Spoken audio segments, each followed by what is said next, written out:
नमस्कार, मी उन्मेष खंडाळे. माय महानगर लाईव्ह मध्ये आपलं स्वागत आहे.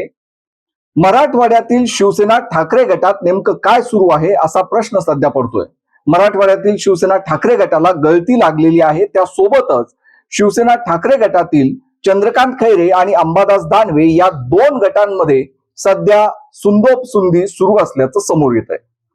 नुकतीच काही दिवसांपूर्वी एक बैठक झाली आणि या बैठकीचं निमंत्रण हे चंद्रकांत खैरे यांना दिलं गेलं नाही.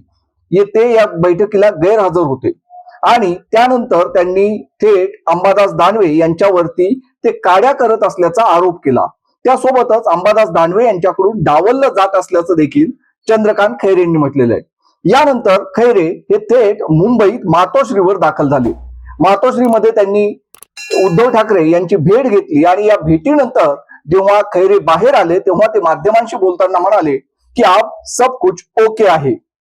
म्हणजेच त्यांचा आणि अंबादास दानवे यांचा असलेला वाद हा मातोश्रीतील भेटीनंतर निवळल्याचं एक प्रकारे संकेत हे चंद्रकांत खैरे यांनी दिलेले आहेत. मात्र हा वाद नेमका काय आहे? चंद्रकांत खैरे हे माजी खासदार आहेत आणि आता अंबादास दानवे हे विरोधी पक्ष नेते आहेत. अंबादास दानवे यांच्याकडे अनेक पदं आहेत आणि त्यामुळे खैरे यांना आपल्याला डावललं जात असल्याची भावना आहे. मात्र चंद्रकांत खैरे हे ज्येष्ठ नेते आहेत.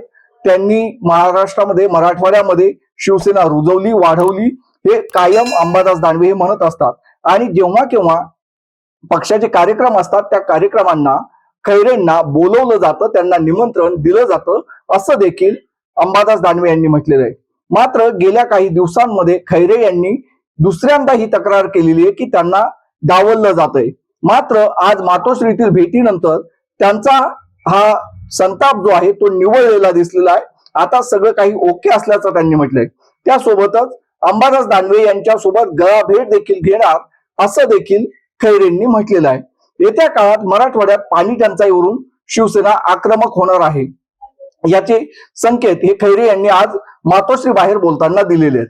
त्यामुळं आगामी काळामध्ये खैरे आणि दानवे हे एकत्र रस्त्यावर उतरताना लढताना दिसणार का हे पाहणं महत्वाचं ठरणार आहे.